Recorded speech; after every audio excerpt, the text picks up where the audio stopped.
at the start of this program, some students would sort of say to you, I feel really nervous about climate change. Has this helped? What can I do about it? And I said, exactly what you're doing now. You're not going to be able to solve the problems of the world. But what you can do is in your own backyard, you can start to make these changes. You're planting some trees, you're looking after a stream, and then you could see them sort of almost like, whoa. So part of it is that sort of that sense of I can do something, in my own little way, I can do something about climate change. It's not huge, but if everybody just did what I'm doing, then they could start to make a difference. If every school in this country was planting, between 800 and 1,000 trees a year and restoring those areas in their community of, streams and eroded hillsides, I mean, that would be, it would be huge. It would make a significant difference. Hello, kia ora. I'm Anna. And I'm Callum from Conservation Amplified. And you're listening to the People Helping Nature podcast. Our mission is to make conservation mainstream, one topic at a time. Today we are joined by Sally Clegg from Trees for Survival to talk about what Trees for Survival, or TFS, is doing to bring native forests back to our whenua, and also how they are empowering the next generation of kids to make a change. Welcome, Sally. Thanks very much, Callum. Tēnā koutou katoa. No ingarangi me airane o kutipuna, engari ke awhitu a hau e noho ana, ko Sally Clegg tōku ingoa, whakahaere a hau ki Trees for Survival. Tēnā koutou katoa. My name's Sally Clegg and I live on the beautiful Awhitu Peninsula just to the southwest of Auckland. I'm looking out at the Auckland skyline at the moment on a beautiful sunny day after some very stormy weather. So, thank you. It's so good to have you here. Thank you, Sally, for that beautiful introduction. Before we get into it, I'd like to just share a quick disclaimer. Anna is not feeling well today, so she won't be here on this episode. It's just Sally and I, but she will be back on the next episode. So with that in mind, let's get into it.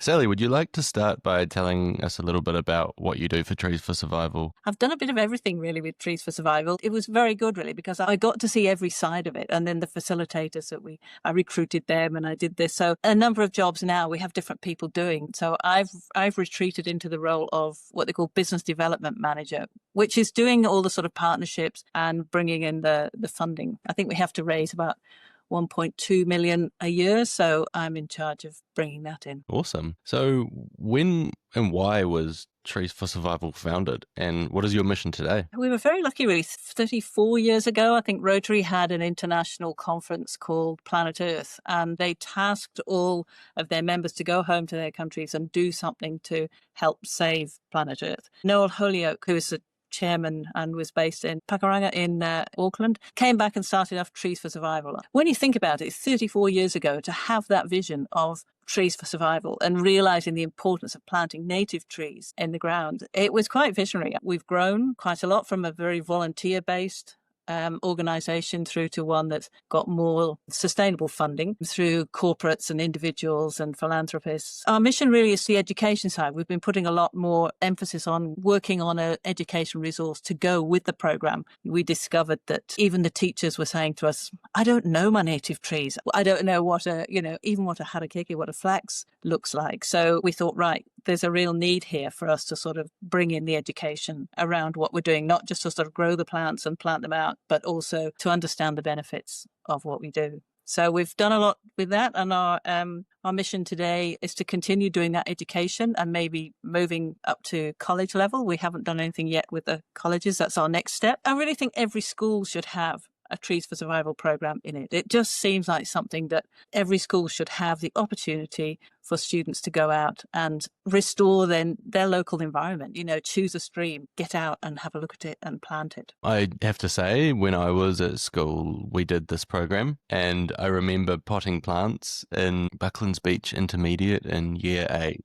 Oh, yes. Yeah, we had the locked up caged area with the plants, and we had the day where we opened them up and we put plants into pots. And then we had another day where we planted them in a local reserve. I can't remember the name. At the time, it was a cool activity. Getting out of the classroom and getting your hands dirty is always fun. But the most fulfilling thing was coming back 10, 15 years later and seeing these manuka seedlings that had grown into like 3-4 meter trees. Not long ago, maybe a few months back, I was walking back through my intermediate school and I saw this Trees for Survival caged area where you had all the plants and thinking, wow, this was still going for decades. How many years of students have been impacted by this? Like, it made a big difference to me, and just coming back later and seeing that impact. But for those who aren't aware of what Trees for Survival does or how it works, can you please give us an overview of how the program works? Trees for Survival is that we start off, really, we've got this sort of 18-month cycle. We start off with eco-sourcing our seeds. So we have a number of seed collectors in every area where we work. The seeds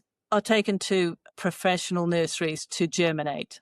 Those seedlings get sent to the schools with the potting mix, and the bags we reuse each year. We provide every school with a shade house. So the shade house is, like you say, it's a metal mesh tray, and it has shade cloth around the top and around the sides and curtains which roll down. So in this recent windy weather, those can be sort of pinned down and create that shade, particularly when they're seedlings. And then we just open them up once they've got to a certain height. So you source the seeds and then you get them germinated by a professional nursery, and then you deliver them with the various materials, soil, reused bags, to the school. And then what happens? There's a teacher within each school who's the TFS teacher, and that person will take a class for a morning session, often a sort of double lesson. They will spread out all the tarpaulins and they'll pot on those. So they'll put the potting mix out, they'll fill the bag with the potting mix, and then pop the little seedling in the top. So the students will keep those in the school for 9 months. We've got a rain-censored irrigation system on there, so if it's raining, it cuts out, and if it's not, it'll water. If we change the battery before we put the seedlings in, it's pretty reliable, unless you have workers.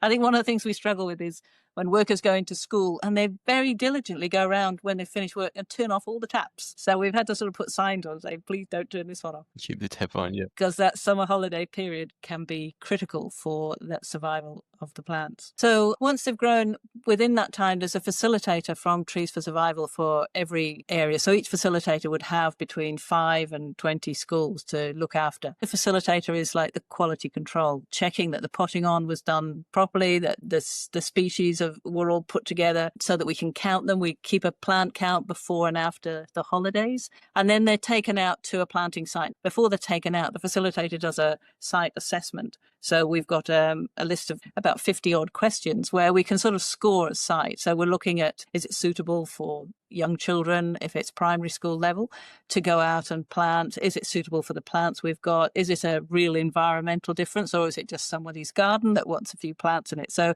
all those things are scored, and then we've assessed a site and we'll match that up with the school. And then the school and landowner are invited to come along and have a planting day. So that landowner will host a planting day. So the landowner has an agreement. So they just sort of sign a goodwill agreement, really saying that they will prep the site. So get rid of any blackberry and gorse and make sure that, it's a site that they can dig, the children can dig with a spade. So once the assessment's done and it's all linked up, the landowner agrees to do that, and they put on a barbecue at the end and they fence the site off so that it's free from stock and anything else. And we do more and more, a pest control talk with those landowners. Deer can be very destructive on a planting site where we've just put all these nice little plants.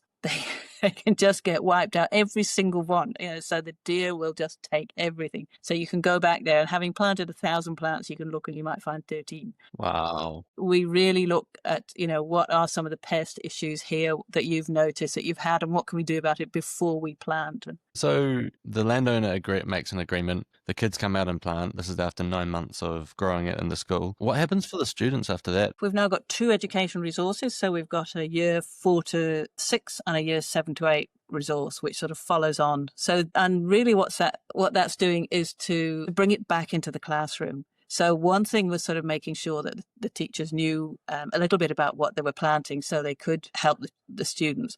But it's also, as a facilitator, when I was doing the talk at the beginning of a planting day, if you ask them sort of like, what do you know what the benefits are of what you're doing?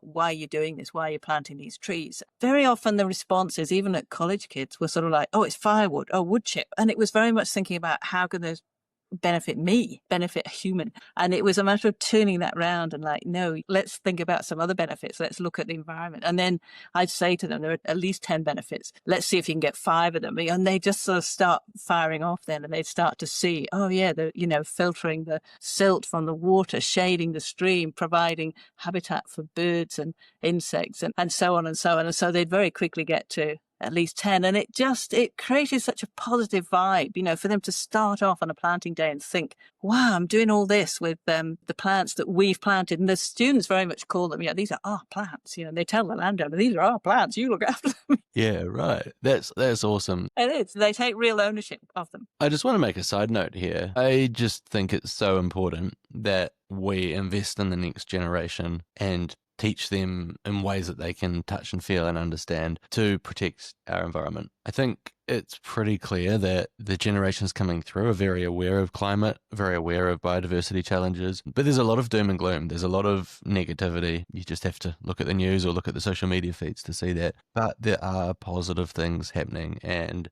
I just think it's so great that you're creating this positive experience. A few weeks ago, Anna and I were in Sumatra. We're doing a bit of travel at the moment, and we went to this conservation project in Mount Kerinci, and the profits and proceeds from our tour went to funding conservation in the local area.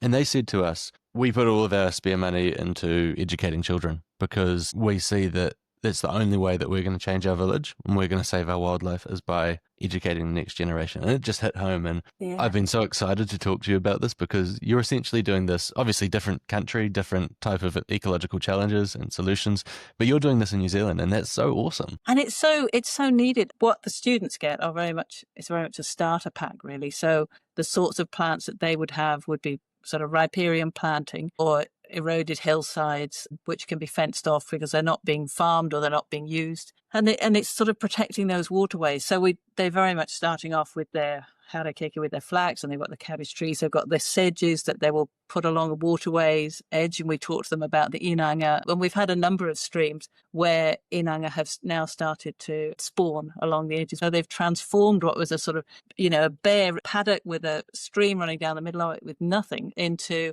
a stream where you're beginning to see life. And very often a school will plant along a river for 3 or 4 years. And so they can go back and they can say, oh, are these the same plants? Did they have the same size plants as we do? And they've grown that big in 3 years. And part of why we did the education resource as well was to sort of show them that they don't just grow that big. The birds will help you to really change this into something much, much bigger. And I know that there was a school I planted with down here, and they were just full of energy. They exploded out of the minibus, and the teacher said to me, "Oh, the other teachers have got to go back and collect the next lot. Can you entertain them?" So I just took 2 plants. I took a karamu and I took a maho, and I said to them, "Okay, right, spot the difference." Well, how many differences can you see between these 2 plants? And I thought they might come up with 3, because they were just high energy. They were ready to go, but they sort of said, "That leaf's pointed and that one's not. The leaves go round the stem there. Those ones are opposite, and that one's got hairs on top." And it just went on and on and on. And the teacher came back with the other van, and they were still going. At the end of that planting day,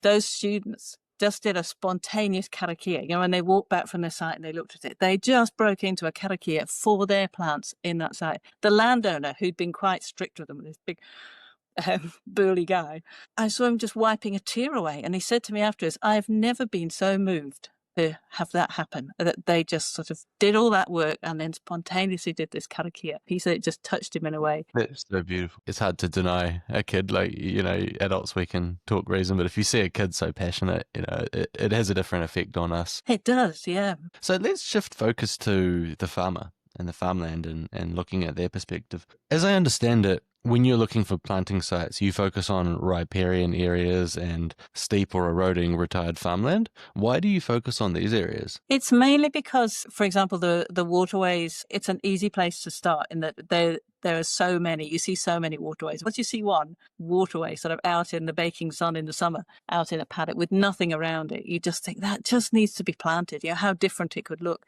So part of it is those waterways, that water's passing through, and it's nobody's water on that land. That water's passing through and it's going to the nearest harbour or lake or ocean. And one of the things, I think we work quite closely with Auckland Council, and Auckland Council sort of say one of the benefits really of working with Trees for Survival is that we can get into private land further up the stream. The public land where they can plant tends to be down near at the end of the stream, maybe near the end of the waterway. If they're not going to do anything further up, then it's a bit of a lost cause. Then the eroded land was also because that can be fenced off. It's not needed. It's more of a liability. So long as it's not too steep and it is accessible for the children to plant on. Mostly it's waterways, I would say.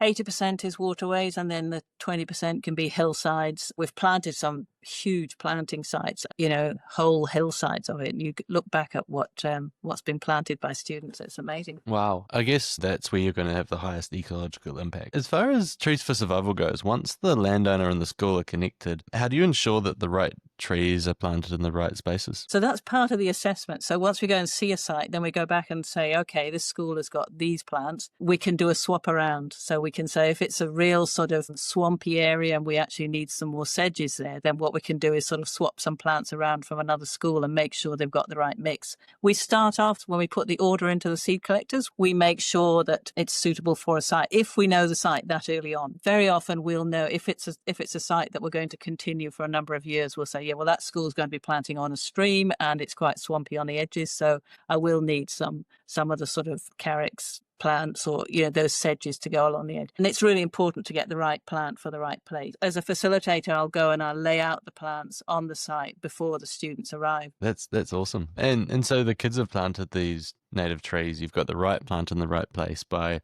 being involved with the facilitators where it matters most and swapping plants. Once that's happened, what commitments are expected of the landowners? They'll fence their place off from stock so that it won't be eaten. We do 2 years of monitoring after the planting day. So it sort of comes to 3 years really of looking at that site. So when we finish planting, we put a little sort of yellow marker on top of a fence post and we'll take a photograph from there. We have a plant count of species and we know exactly how many plants, what sort of plants we planted on that day. So we file a planting day report. The facilitator will also do a map of where they've planted, and those reports go to sponsors and to the school, back to the school, which they can distribute as well. With the monitoring mark, we go back then 2 years after the planting day and take, the following year and then the following year and take a photo again, and just to show that growth. And we keep all of those on record. And very often, the third photograph you're not taking very much because there's a tree in the way. So it's grown. So it's a really good indicator of how well that site has gone. So over time, for the landowners that get involved, I understand, and you touched on it before, that it can be quite impactful and quite changing of them. What changes do you observe? Some of them have even gone as far as setting up their own nurseries. So they've started collecting seedlings and growing on their own seedlings so that they can supplement what Trees for Survival has done. And we've got landowners who are just fantastic at reporting back to the school. So they'll take a photograph when they see a skink or a gecko or they see a bird at a planting site and say, look at your planting site, look at these birds I've got now, look at these skinks that I've got running around. So it's just a really nice to and fro. All we do really is encourage the landowners to keep contact with the school. Some do, some don't, and some are brilliant, and they can continue sort of building that into their curriculum aligned activities which we wrote for them. That's awesome. I love it. So coming to the schools, what is so special about your approach? What do the students take away from it compared to other classroom sessions or other things they could be doing? Primary school children in particular are just fantastic at asking those big questions. You take them out into the outdoors and they have a task to do and they start asking questions about things that you just go, wow, I've never thought about that. Why are the roots of plants different colours? Well, teacher, you've got a job in the classroom next week. Answer this one. But even things like, what's soil made of? How many things live in the soil? I heard a conversation with some students where one student was digging a hole and just said, what's soil made of? And the other student who just planted his sort of leaned on his spade and said, well, it's worm poo, isn't it? Very knowledgeable. And I was digging nearby, but I thought, I'll just listen for the moment and see where they go. And the little girl behind him just looked at all of the hills 360 degrees and said, wow, there must be a lot of worms. And then the other boy said, well, my mum makes compost at home and that turns into soil. So then the knowledgeable guy was saying, yeah, well, there's that compost as well. And there's that. And then things die. And I didn't say anything, but I did say to the teacher, if you've got something you can link in with in the classroom about what soil's made of, these guys have already started the discussion and they're already thinking through themselves. And so, allowing them that opportunity to be out there in the outdoors and have questions and start answering their questions and follow little leads. I just think it's magic. It's one of the things I think is really fantastic about those planting days and just getting children outside. Yeah, yeah. I think in some ways it ties back to how we've probably learned more in the history of humanity. Like the idea of being in a classroom for what is a form of industrial education is quite a new thing in the timeline of how we've learned. Maybe the last few hundred years it's been something, but it's so much more natural to actually learn through your own curiosity. And I really love it that you do that. Yeah. What kind of changes do you observe in students by the end of the program? There's lots really, and it's that sort of ripple effect at the start of this program. Some students would sort of say to you, I feel really nervous about climate change. Has this helped? What can I do about it? And I said, exactly what you're doing now. You're not going to be able to solve the problems of the world, but what you can do is in your own backyard, you can start to make these changes. You're planting some trees, you're looking after a stream, and then you could see them sort of almost like, whew. And one boy said to me, I'm going to go home and tell my mum I've done something to save the planet. And you think, well, good on you. So part of it is that sort of that sense of I can do something, in my own little way, I can do something about climate change. It's not huge, but if everybody just did what I'm doing, then they could start to make a difference. And then some of the other changes are that whole perception of the environment, that awareness of the environment. Some of the college kids have come back to me and said, I chose a career in horticulture just because I started with Trees for Survival and learned how to plant a tree. And it really sort of fired my interest in that. And, even sort of, I've gone home and helped my grandma plant plants because I know how to do it now. All of these little things you just sort of, and they come back and they tell you. I just think it's huge. And hopefully with the education resource there as well, it's going to just build on that curiosity around native trees. And we've put, just in the year 7-8 one, putting fungi into the resource, and we've got a fungi expert on our board of trustees. And it just became apparent that part of it, I think he calls it the second largest kingdom of life, that we can't overlook that. I think that will really sort of pique people's interest and just appreciating what we've got here in New Zealand and how important these trees are. That's awesome. Why is it important to connect the next generation to tree planting and conservation? I think if we don't, we're at risk of an older generation doing it, and then it all sort of lapses or falls into disrepair afterwards. So I think it's just really important for everybody to be involved in this together, to be able to work alongside young people and to show them how to do it, or how we do it, and then they can take it on from there and build on it. I think there's a real sense of what you're doing is there for forever. We often talk to the students about, when you're planting, it's really important to do it properly because this is their forever home. These trees will be here for life. I can't help but think that kids are like the secret agents of making change in a family. Yes. You tell the parents, hey, make some change, and they're like, I'm busy with my life, I've got kids to look after, I've got a job to go to, I've got social ties and sports, etc. But if a kid comes home and says, Mum, did you know that I just planted this forest? Mum, can we plant some trees in the backyard? And Mum, are we making a garden? That's so much more powerful. It is, absolutely. And especially when you want the best for your kids, if they're saying, well, we want the best for the planet, what more impactful way to influence all parts of the family and the community? Yes. Like you say, they are the secret agents. They have such enthusiasm for doing this. I come away from a planting day just so full of joy, really. You're just so happy. And it's just such an upbeat day when you've just planted all those trees with so many amazing people that do that. That's awesome. Let's shift to an elephant in the room, funding. Now, whenever we're talking about conservation and work programs, the question is always, who's paying for this? How is this being paid for? And